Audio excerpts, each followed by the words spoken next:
माननीय सभापति महोदय, जो आदिवासी शहरी हमारी जनजाति समाज के लोग बसे हुए हैं, मेरे विधानसभा क्षेत्र में लक्ष्मण महाराज का बहुत बड़ा आस्था का केंद्र मंदिर है।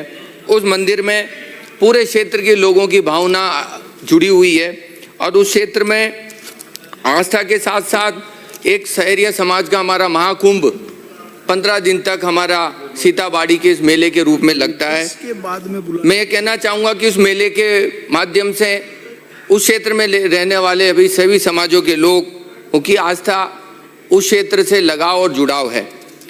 मैं निवेदन करना चाहूँगा कि मेरे विधानसभा क्षेत्र में हमारे सरकार बनते ही, हमारे भजन लाल जी की सरकार के शपथ लेते ही हमारे आदरणीय प्रधानमंत्री भाई नरेंद्र मोदी जी ने जनमन के माध्यम से मेरे शहरिया परिवारों को लगभग हमारे 24,307 मकान देने का काम किया और उसमें से 22,626 हमारी स्वीकृति, वित्तीय स्वीकृति मिल गई और लगभग आज 2 साल में 12,100 घर हमारे बनकर तैयार हैं।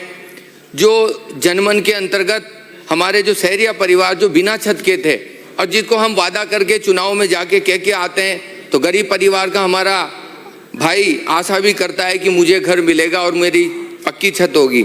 इसके साथ साथ हमारे जो शहरिया परिवार हैं उनको बिजली और पानी और मॉडल के रूप में 2 कॉलोनियाँ हमारे खटका में विकसित करने का भी हमको वहाँ पर मॉडल के रूप में हमारे महामहिम राज्यपाल महोदय 4 महीने पहले पधारे तो उन्होंने अवलोकन किया और उस शहरिया क्षेत्र को और उस इलाके को गौर से देखा। इसके साथ साथ 2026 और 27 में हमारे लगभग जो बिना छत के परिवार हैं वो लगभग अगले आने वाले 12,000 परिवारों को और घर मिल जाएंगे। उनकी छत पे माथे पे छत होगी और हमारे लगभग 39 सड़कें पीएम जनमन के माध्यम से, केंद्र सरकार के माध्यम से पीएम जनमन में स्वीकृत और 13 पूर्ण हो चुकी और लगभग 14 का काम अभी वर्तमान में चल रहा है। 14 जो सड़कें हैं उसका प्रवेश पोर्टल पे आवेदन भी किया हुआ है ताकि फॉरेस्ट से जल्दी स्वीकृति मिले और हमारे क्षेत्र को उसका बहुत बड़ा लाभ मिले। इसके साथ साथ मैं कहना चाहूँगा, हमारे प्रतिपक्ष के पूर्व मंत्री जी अभी कह रहे थे कसेरिया विकास जनजाति के उस क्षेत्र में क्या हुआ। मैं बताना चाहूँगा कि आप मुझे इस सदन में कहते हुए गौरव है कि मैं 13 से 18 इस सदन का सदस्य था। 18 में जब सरकार चली गई तो आप 2020 में मेरे क्षेत्र के गुडरमाल पधारे थे और मैं कहूँगा पूर्व मुख्यमंत्री वसुंधरा राजे जी ने और हमारे स्वर्गीय श्री नंदलाल जी मीणा ने मुझे 20 माहबाड़ियाँ दी और वो भील समाज में खोलने के लिए दी कि इसको भील समाज के 42 गाँव ऐसे हैं जहाँ माहबाड़ियाँ नहीं थी। मैंने उस समय 20 माहबाड़ियाँ खोली, उसमें से 13 आज संचालित है। लेकिन आज जब 13 संचालित हो तो पिछले 5 साल में उनके न पट्टे बने न उनको कोई वित्तीय स्वीकृति दी गई। मैं कहूँ पिछले 5 साल में एक भी माहबाड़ी अगर किशनगंज शाहबाद में या कोई काम किया हो तो आप यहाँ टेबल कर दें। मैं आपको गिना रहा हूँ कि उस क्षेत्र में हमने पिछले 2 साल में हमारी सरकार, केंद्र सरकार, राज्य सरकार ने जनजाति और हमारे पीएम जनमन के माध्यम से क्या काम किए। वहीं धरती आबा प्रोजेक्ट जो हमारा केंद्र सरकार का है उसमें 8 डिपार्टमेंटों को मिला के हमारा वहाँ पर काम बिजली, पानी, रोड और उनको पट्टे देने का काम किया। इसके साथ साथ मेरे वर्तमान में अभी मेरे विधानसभा क्षेत्र की मैं बात करूं, जहां मंत्री महोदय कह रहे थे लगभग हमारे 35 आश्रम छात्रावास और जनजाति विद्यालय 7, एकलव्य विद्यालय हमारा 1 और जनजाति बहुउद्देश्य विद्यालय 1 और माहबाड़ी डे केयर सेंटर के 335, टोटल 379 हमारे वर्तमान में केंद्र चल रहे हैं। मैं इस सदन के माध्यम से निवेदन करूंगा और डिमांड भी करूंगा कि उस क्षेत्र में शहरिया जनजाति के लिए मॉनिटरिंग के लिए एक एडीएम ऑफिस वहाँ पर कार्यरत है। मैं डीओ और एडीओ के लिए एक डिमांड करूंगा कि वहाँ पर शिक्षा को देखते हुए जो हॉस्टल हैं हमारे 42 लगभग वहाँ छात्रावास हैं और टोटल माहबाड़ी सबको मिला के इनकी मॉनिटरिंग के लिए हमारे वहाँ पर डीओ और एडीओ का एक पद और स्वीकृत करें शाहबाद जनजाति के नाम से, ताकि उस क्षेत्र में आने वाले हमारे गरीब परिवार के भाइयों को इसका लाभ मिले। वहीं हमारे जो मीना और भील समाज के हमारे भाई हैं जिनको हम हमारे शहरिया परिवार और जिनको हमारे सभी सरकारें छात्रवृत्ति और कोचिंग कराने का काम करती है, तो मैं सदन के माध्यम से निवेदन करूंगा कि उनको भी इसमें जोड़ा जाए, ताकि भील समाज के हमारे भाई वो भी इसमें कोचिंग करें, उनको छात्रवृत्ति भी मिले।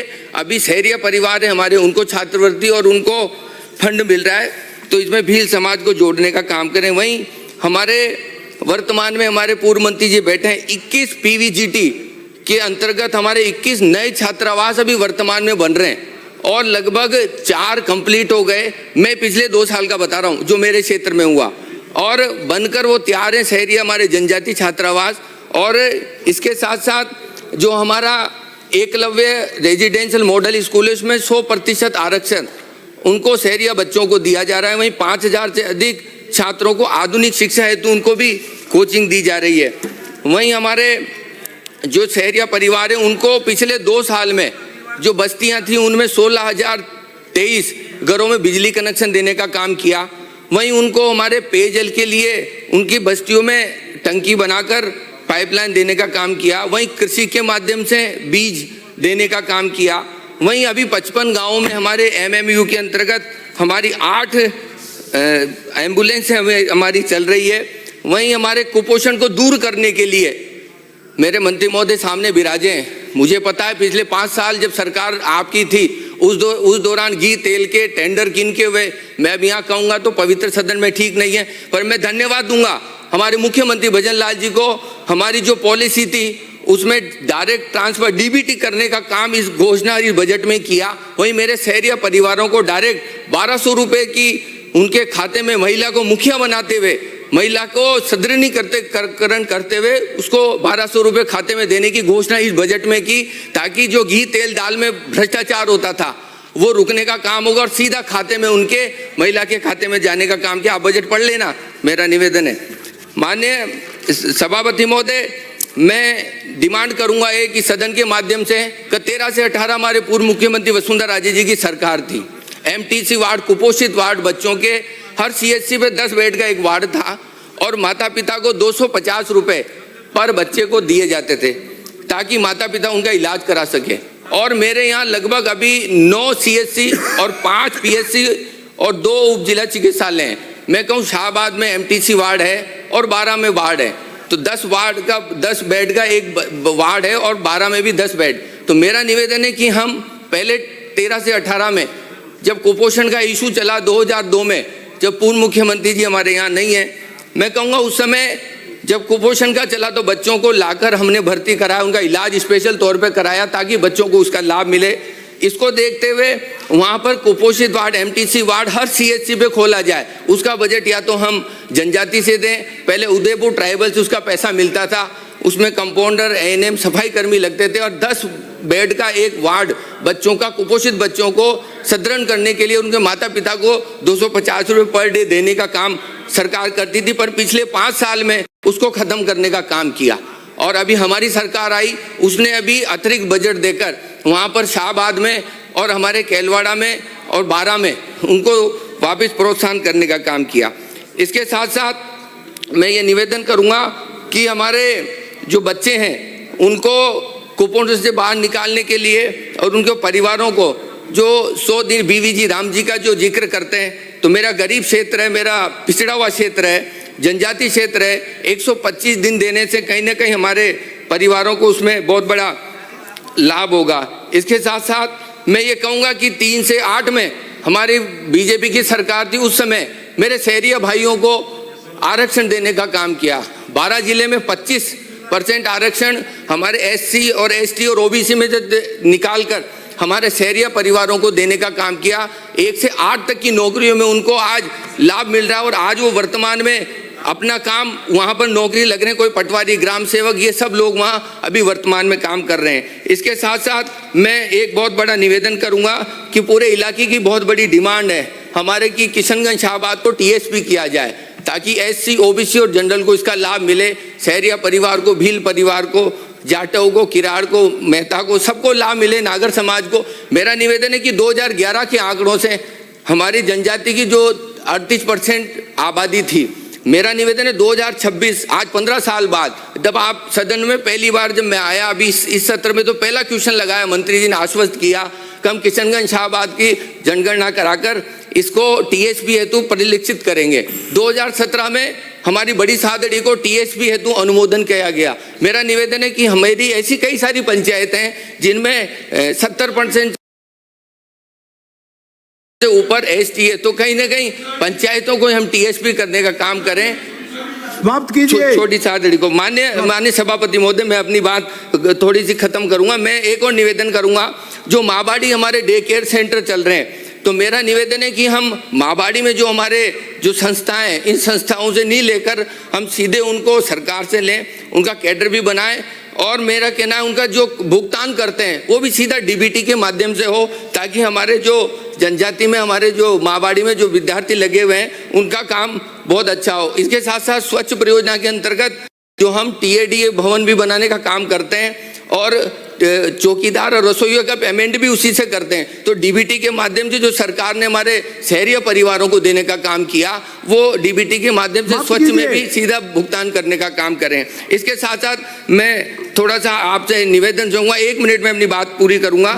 मैं हमारे फॉरेस्ट मंत्री जी, मैं वन विभाग की डिमांड पे थोड़ा सा मैं बताना चाहूँगा कि चीता जो हमारे लेपर्ड है और चीता है, जो मेरे रामगढ़ और कूनू जो क्षेत्र मेरी विधानसभा से लगा हुआ है, उसका मूवमेंट रोज बना हुआ है। तो मेरा निवेदन है कि हम चीता के लिए वहाँ पर जो आपने 7 रिजर्व एरिया घोषित कर रखा है, और 1 सेंचुरी जो निकट में है, वहाँ तो मेरे रामगढ़ क्रेटर और शेरगढ़ लेपर्ड सफारी और सोरसन लेपर्ड एसोसिएशन बोर्ड का सेंटर जो बनाने का काम करें, ताकि चीता का रिजर्व एरिया वो अभी जाता है तो वहाँ भगदड़ मच जाती है, क्योंकि वो वन्य जीव हमारी जो सरकार है उसके माध्यम से उसको लाभ मिलेगा। वहीं मैं एक और हमारे जीरो टॉलरेंस की सरकार के लिए धन्यवाद दूंगा मंत्री जी को, भजन लाल जी को, कि इसी सत्र में 10 सितंबर 2025 को ध्यान आकर्षण मैंने लगाया, और भजन जी की हमारी सरकार का जीरो टॉलरेंस की नीति पर इसी सदन में माननीय वन मंत्री जी ने